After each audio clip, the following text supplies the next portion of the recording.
Salve Maria, pessoal, tudo bem? Hoje eu vou falar sobre as profecias da beata Ana Maria Taig. Ana Maria Taig, ela nasceu em 29 de maio de 1769 em Siena, mas ainda muito nova, mudou com a sua família para Roma. Sem saber ler nem escrever, a jovem foi trabalhar no palácio da nobre família Macarani, onde conheceu seu futuro marido, Domenico Taig, com quem teve 7 filhos, 3 dos quais morreram na primeira infância. Deus concedeu à beata Ana Maria Taig, uma simples e humilde dona de casa e mãe exemplar de muitos filhos, visões e revelações extraordinárias em relação aos perigos que ameaçavam a igreja, também em relação a acontecimentos futuros e sobre os mistérios da fé.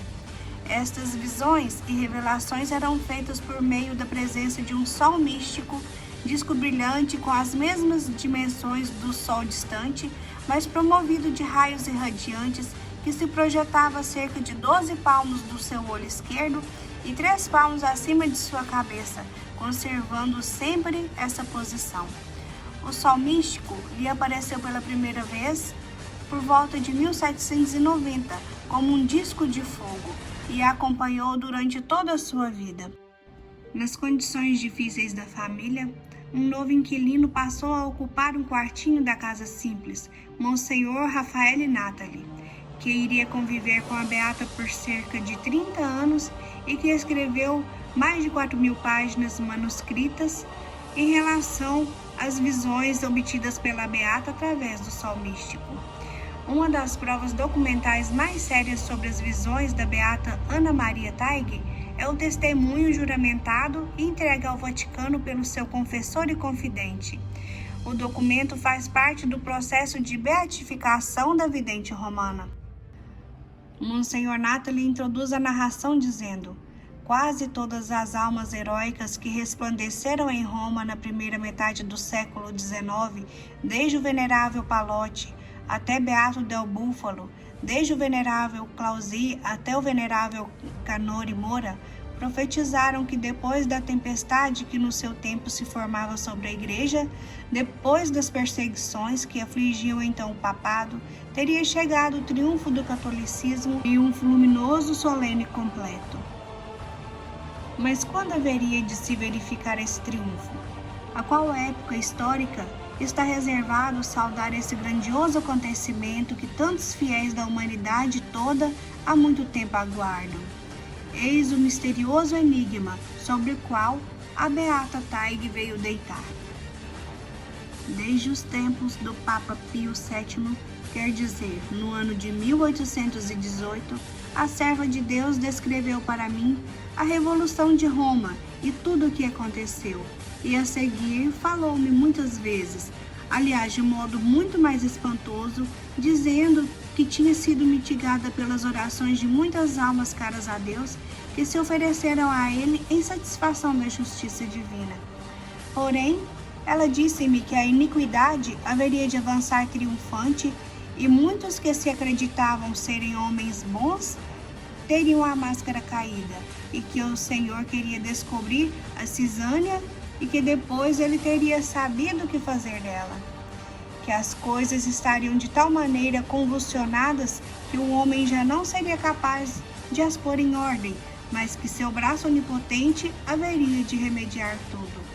Ela disse que o flagelo da terra tinha sido mitigado, mas não o do céu, que era horrível, espantoso e universal. Que o Senhor não o tinha dado a conhecer nem as almas por ele mais amadas nessa terra, que teria chegado inesperadamente e que os ímpios teriam sido destruídos, que antes desse flagelo todas as almas que na sua época tinham fama de santidade já deveriam estar todas sepultadas, que numerosos milhões de homens deveriam morrer por obra do ferro, uma parte nas guerras, outra parte em conflitos e outros milhões de morte imprevista. Entenda-se que por todo o mundo. Que em consequência nações inteiras haveriam de voltar à unidade da Igreja Católica.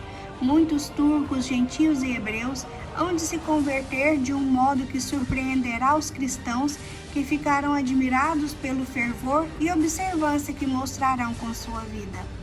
Numa palavra, ela disse-me que o Senhor queria purgar o mundo e sua igreja, e para isso ele preparava uma nova safra de almas que desconhecidas apareceriam para realizar grandes obras e milagres surpreendentes. Ela disse que depois de que o Senhor tivesse varrido a terra com guerras, revoluções e outras calamidades, haveria de começar o céu e então teria lugar o fim do dito flagelo, com uma convulsão geral de fenômenos meteorológicos, os mais espantosos e com grande mortalidade. A serva de Deus me disse várias vezes que o Senhor lhe fez ver o misterioso sol, o triunfo universal da nova igreja, de tal maneira grande e surpreendente que ela não podia descrevê-lo. Diante deste vaticínio, à primeira vista fica-se perturbado.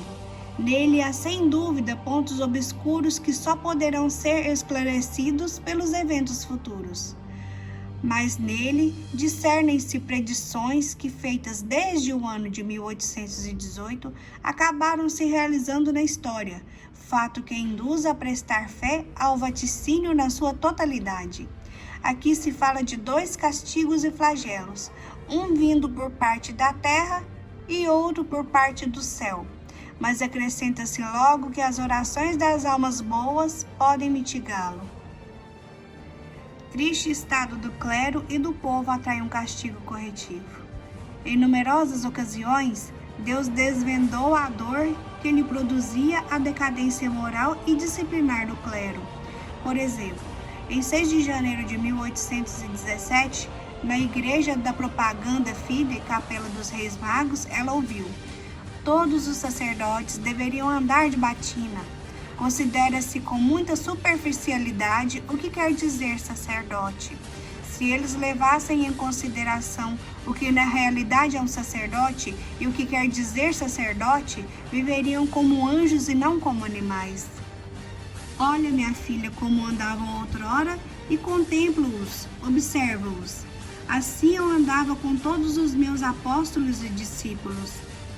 Em mãos de quem se encontram? Tocam minhas sagradas carnes, mas antes se sujaram com o sangue humano, depois vêm comungar. Estão em comércio com mulheres e depois vêm celebrar a Santa Missa. Deus mostra o fim das iniquidades. Entre 13 e 17 de novembro de 1816, Monsenhor Nathalie registrou: ah, minha filha, se aquele momento funesto e tremendo pudesse vir à tua casa príncipes, cardeais e outros grandes personagens, fariam bem porfiando em fazê-lo.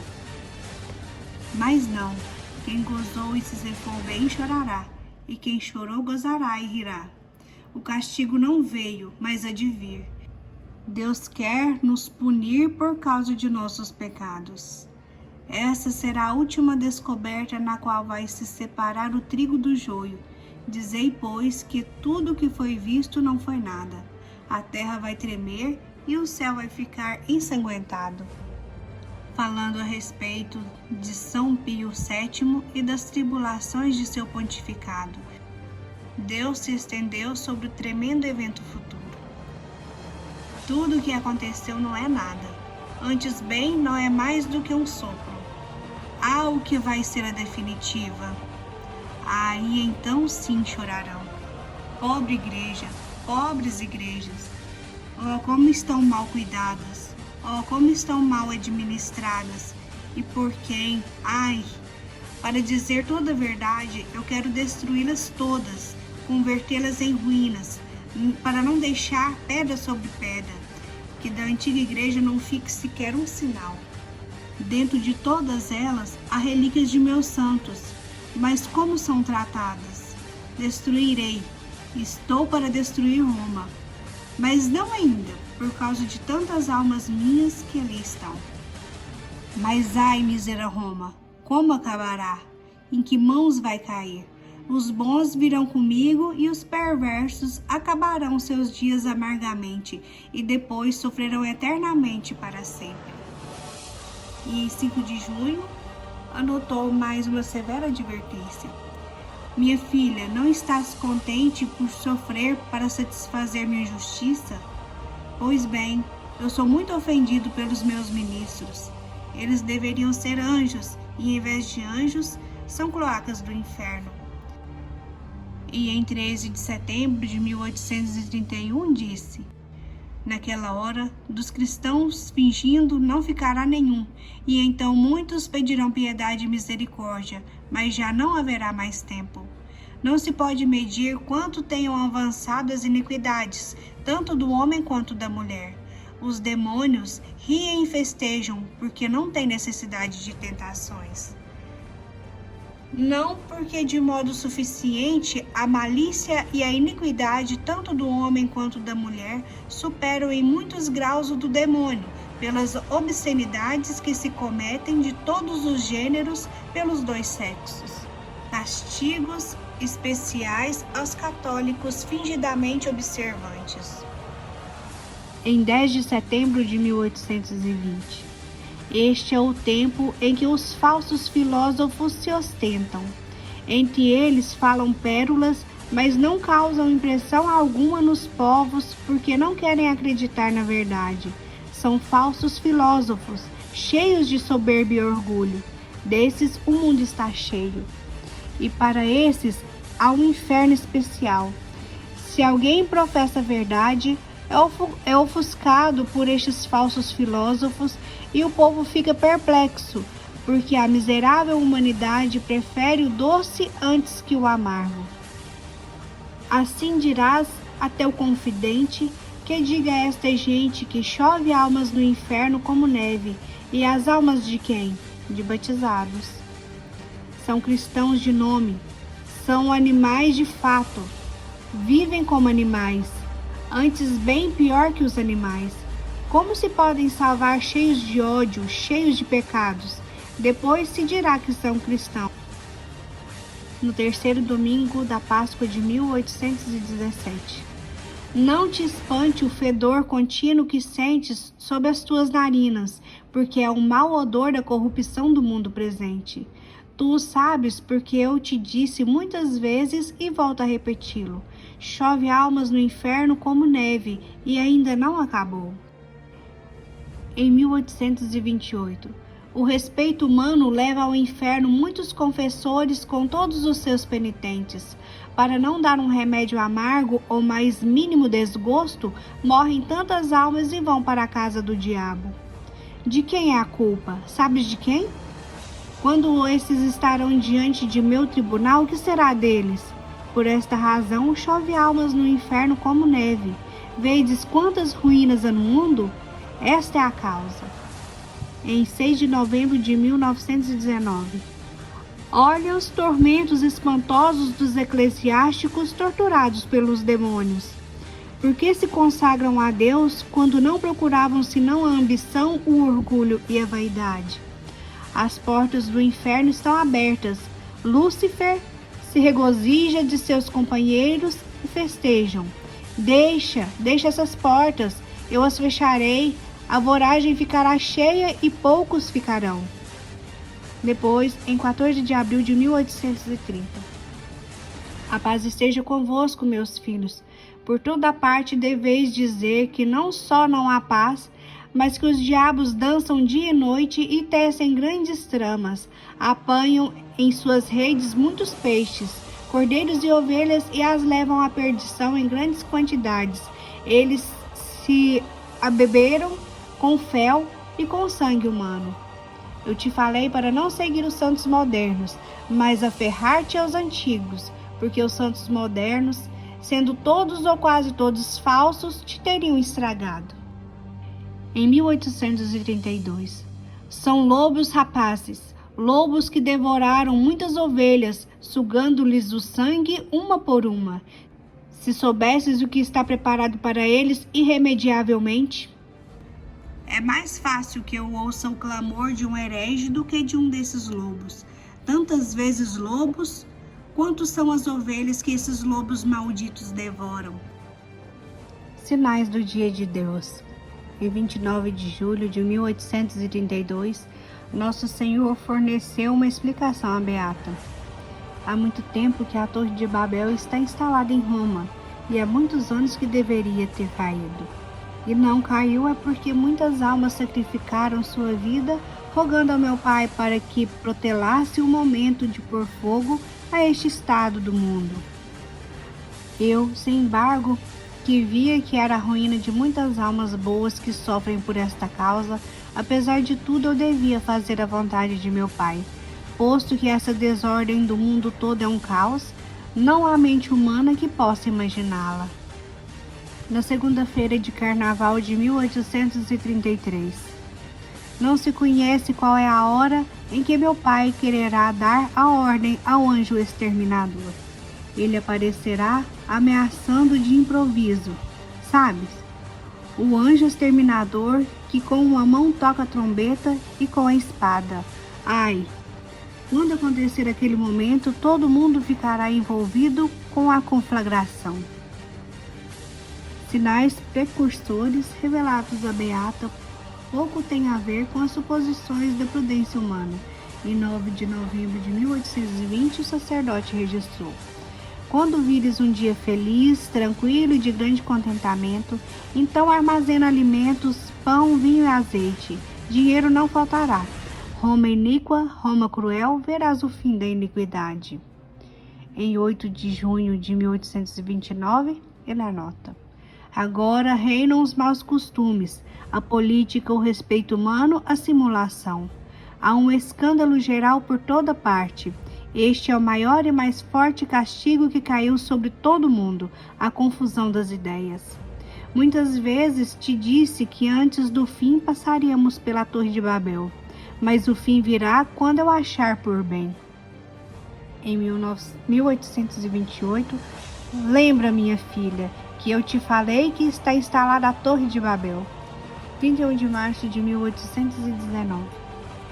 A Beata me disse que um dia que não saberia apontar, durante os primeiros anos das revelações, ela viu que o mundo ficaria reduzido a um tal estado que os poucos sacerdotes que restassem seriam constrangidos a viverem escondidos no esgoto, levando o Santíssimo Sacramento no peito. Triunfo da Igreja e o Restaurador. Essa anotação foi de 18 de fevereiro de 1833. Quando tome corpo a Igreja renovada, os poucos que restarão serão poucos, pouquíssimos, e estarão extremamente surpreendidos e cheios de temor, vendo tudo o que se fará por Deus, como se amará a Deus e o que se sofrerá por Deus. Em 1828, mais um registro. Viste, observas, contemplas, eis a alma apostólica, eis o homem que luta pela vinha, eis aquele que é igual aos que tanto lutavam pela minha glória. Seus esforços, seus suores, suas obras serão premiadas no paraíso com tanta glória que mente humana alguma jamais conseguirá imaginar. É tamanho o amor que eu tenho por essa criatura que ela só o conhecerá no paraíso. Esse é um homem verdadeiramente zeloso. Esse não tem finalidades humanas, não procura interesses e desde a mais tenra juventude jamais passou por ele o vício da conversão. Conselhos finais para o grande dia da definitiva, o grande dia de Deus. Agora não é tempo de milagres, porque a hora de a Igreja retornar ao seu primeiro estado ainda não chegou. Filhos meus, eis aqui a vossa mãe. Eu vos abençoo, abençoo-vos meu Pai, mas sede bons, sede bons, sede bons. Sofrei com boa disposição por meu amor, até que venha o Espírito Santo para vos abrasar de amor e dar a definitiva a este mundo iníquo. Tereis chegado ao fim. Fica-vos pouco por padecer. Todos os reinos, cidades, povos, castelos, províncias se encontrarão em penas, em problemas, em tribulações, em tormentos até a definitiva. Certa vez ela perguntou a Deus quem resistiria a essa terrível prova. E lhe foi respondido: aqueles a quem concederei o espírito de humildade. Este flagelo lhe foi manifestado numerosas vezes no mistério do sol. Aprove a Deus revelar-lhe também que, após numerosas e dolorosas provações, a Igreja obteria um triunfo tão portentoso que os homens ficariam estupefatos, que nações inteiras voltariam à unidade na Igreja Romana e que a terra mudaria de aspecto.